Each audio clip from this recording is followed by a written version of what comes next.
Hi, good morning. Sa araw na ito, magpapakopra kami. Ah, Samahan nyo ako sa video kong ito. Medyo tagal-tagal pa ito eh. Dahil medyo marami-raming puno ang aakyatin.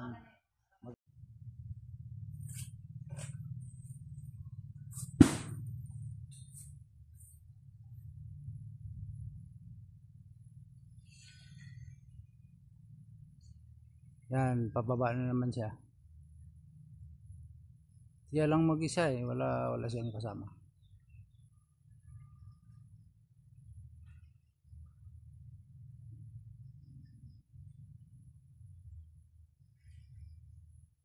Tapos lilipat na naman ng ibang puno. Hindi madali itong trabaho na ito. Ito buwis buhay ito. Lilipat ng puno, akit na naman. Ganun ang buhay probinsya. Ganun ang buhay nila. Ito ang mga hanap buhay nila.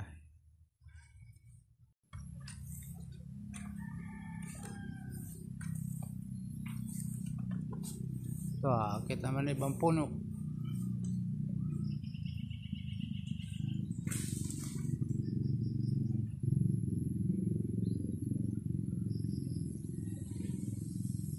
Yung mga pamangkin naman, mga pamangkin ko, sila naman yung nag-iipon ng mga bunga na nahuhulog. Iiponin nila.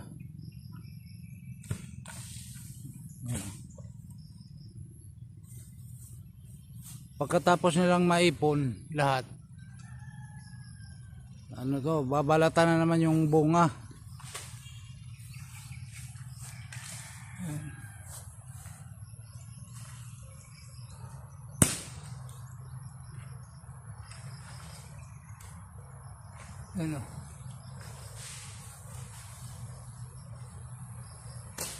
Ito na ibang paraan ito sa magpapakopra dito sa amin.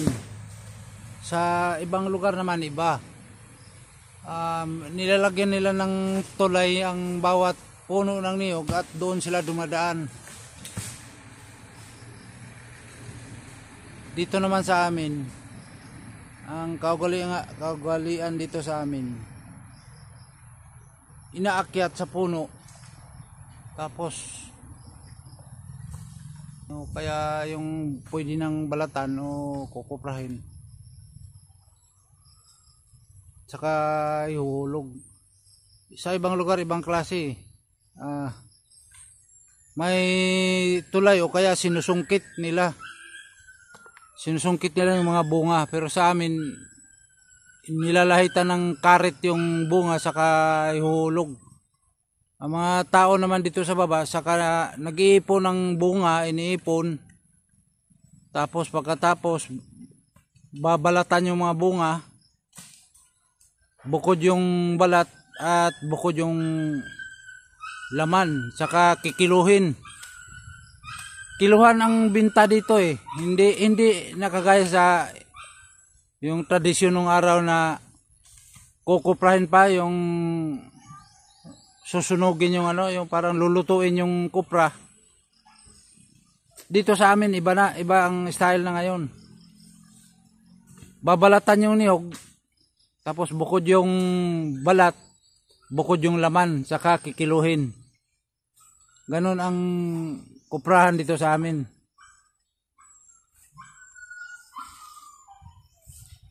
Yung mga umaakyat naman, palipat-lipat, pagkatapos sa isang puno, lipat sa ibang puno na naman. Pag naubos na yung bunga, bawa na naman, tapos lilipat na naman ng ibang puno.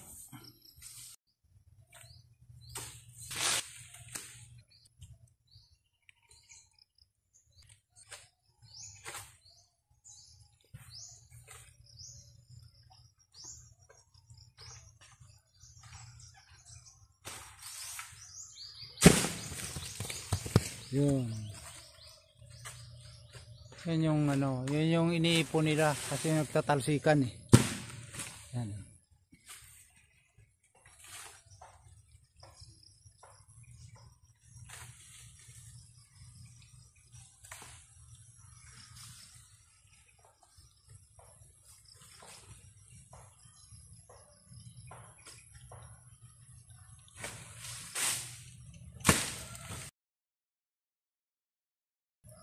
Baba na naman siya dahil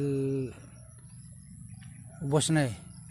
Hindi naman pwede ubusin lahat ng bunga dahil sa sunod wala na makukuha.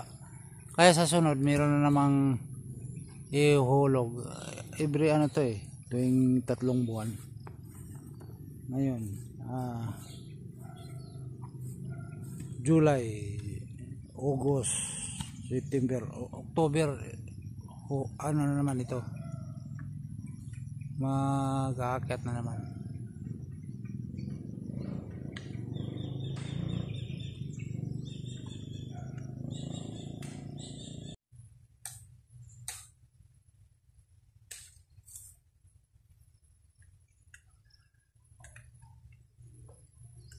Ito, panibagong akat na naman to. Mayroong patay na dahon, hulog niya yan. Tapos yung mga layang ano, hulog.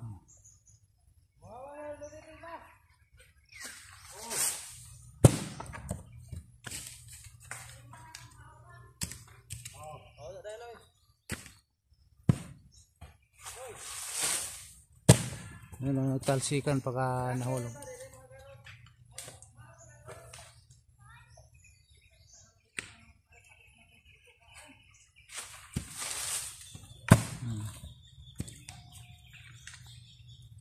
Ito na yung kapatid ko, dumating na. Galing naghatid ng anak niya sa papasok ng trabaho eh.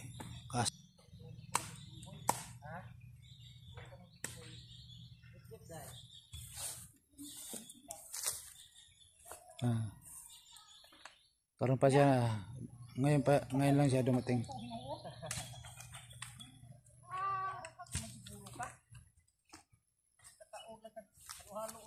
Yay! Uy! Ay di oy, kita sa ngipon pa. Sakit ipin yan. Sakit mong ngipon ke? Sakit mong ngipon? Ay wa. Ay mo ta.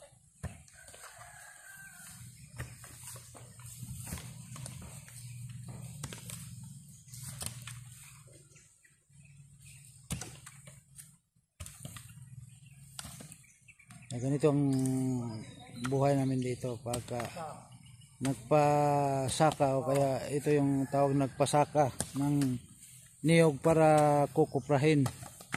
Iniipon yung bunga, akitin yung puno, tapos ipunin yung mga bunga. Pagka naipon na, tapos nakitin lahat, saka bubunutan, tatanggalin yung balat ng niyog, yung bunga, bukod yung balat at bukod yung pinakabao na nandoon pa yung laman ng niyog. Ibang klaseng bintahan dito sa amin eh, per kilo eh. Kinikilo, hindi kagaya nung unang panahon na niluluto yung niyog, binabalatan tas binibiyak saka lulutuin. Ngayon iba na ang proseso dito sa amin. May namimili na ng buo. Yun lang. Akyat, hulog yung bunga. Tapos babalatan dito sa baba, ipunin. Tapos maya bukas, mamayang hapon may bibili na nandito na yung bibili o kaya dadalhin na nila doon sa bumibili. Kinukuha ng sasakyan dito. Ganun lang ang proseso ang dito sa amin. Magkupra kung tawagin. Bagong style na, hindi kagaya noon.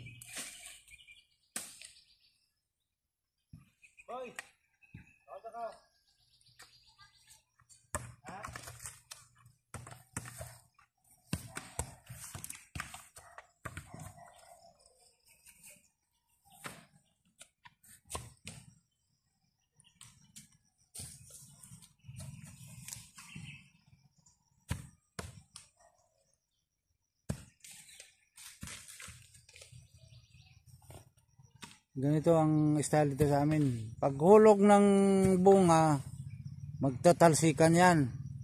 Meron namang sumusunod na iniipon yung bunga. pinakahuli nito pag naipon na lahat.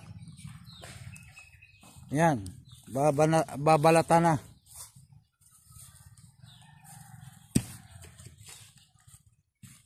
Ito, iniipon nila.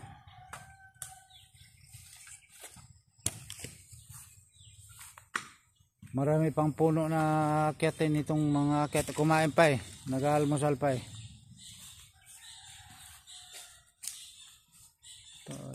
Ito yung produkto dito sa amin, niyog. Pwede ka rin magtanim-tanim, magtanim-tanim ng mga gulay, magbuhay ng mga baboy, manok. Ganito ang hanap buhay dito sa amin Kapag walang alon, pwede ka mangisda. Ganito ang ano sa amin buhay. Yun yung buhay na kinalakihan ko. Hindi naman permanente itong dito sa Niyugan. Pagkatapos sa trabaho namin dito, nasa dagat kami.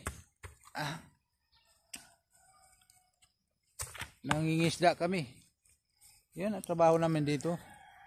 Pero sa awa ng Diyos, may nabubuhay naman.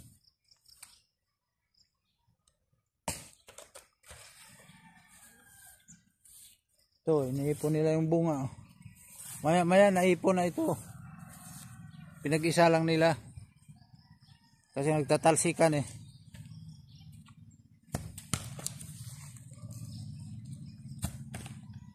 Iniipon ni Gigi at saka ni Aki. Si Aki andun sa malayo.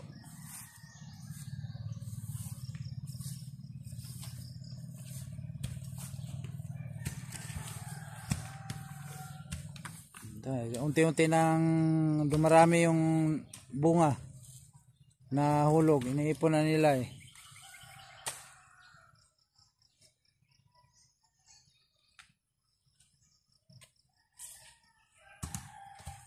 iniipon na nila Gigi. Kumain ka na boy, kain ka raw sabi ni Papa. Tawag ka doon Bakit? Maliligo ka na naman yata siguro. Marami ka na. Mamaya pagka punta doon.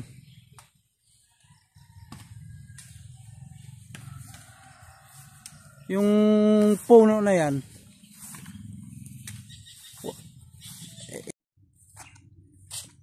Kaob na dyan Kuwang guys.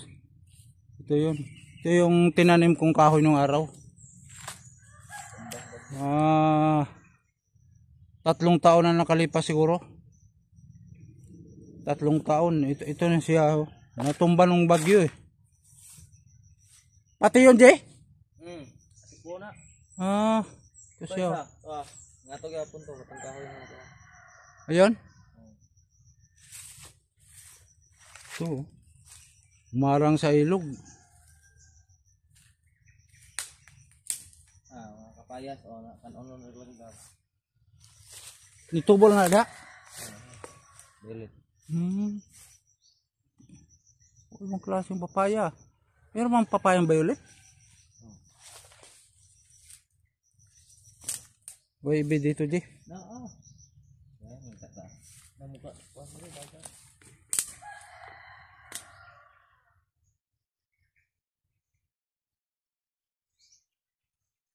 Malalaking puno. Yan yung pinong dahon dyan. Ano bang kahoy yan? Ganyan ng imo. Ayun? Laki na Ito pa, isang tinanim kong durian. Yung isa doon sa kabila, naputol may pumutol.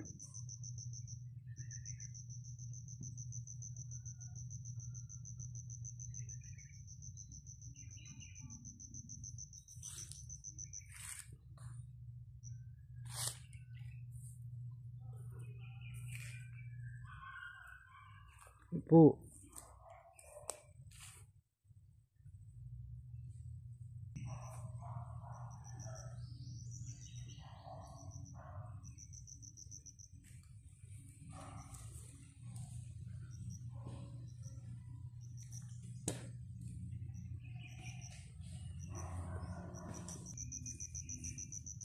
Halos pareho lang itsura nila eh.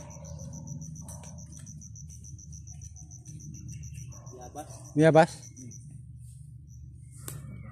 Pabayaan lang siya dyan hanggang lumaki.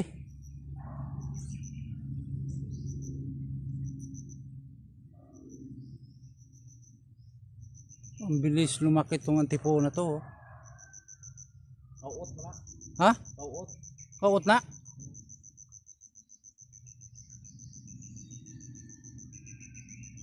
May bang kahoy na? Ha? May bang kahoy? Oo. Wapo brak on yung mayo eh. Si baon man nagkabog. Mo? Ano ya hawan ilaw. Pustin ilaw. Pag namunga na, si Baon? Baon na to. Wala mo kitag punay. Katong gahapon. Parang madagkong langgam diha sa gahapon. Parang punay siguro yun.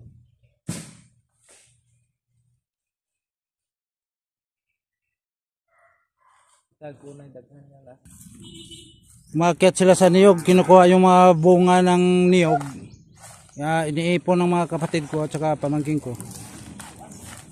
Ngayon naman, tapos na tapos na sila nag-akyat ng niyog. Ano naman ngayon?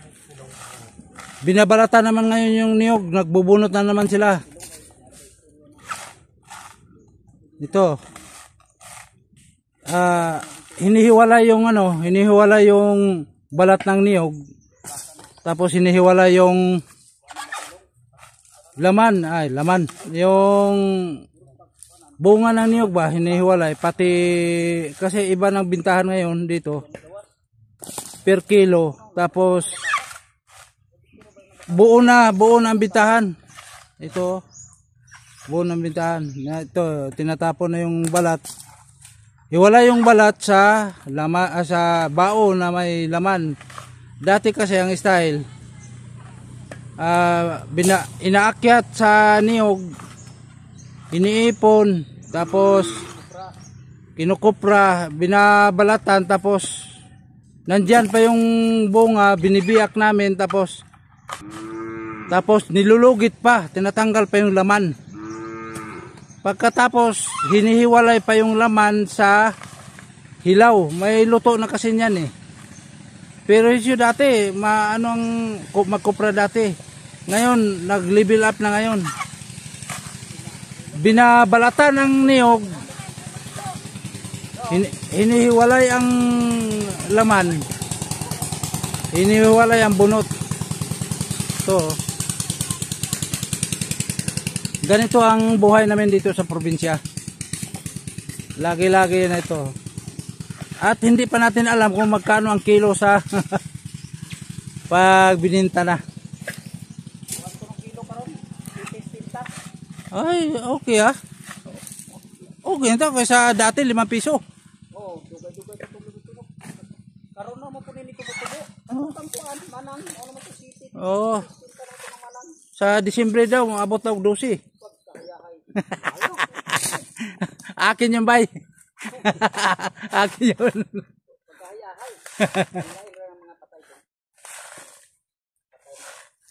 Ito kahit kunti lang pero ayos na rin.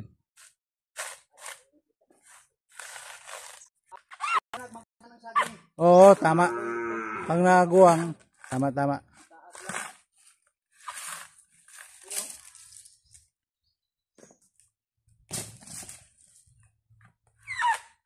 Do, sinabihan ko siya pagkatapos mamaya, papiliin doon sa yung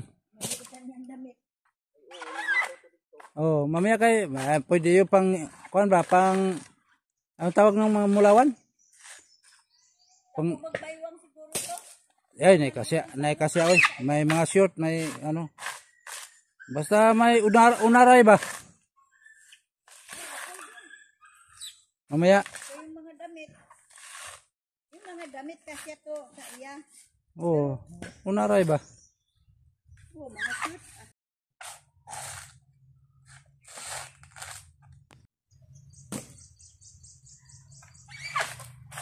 Ito. Ito yung huling babalatan.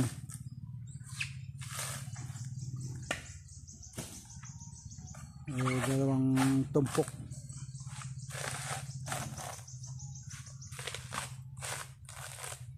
Wala ang balat sa bao. Ano?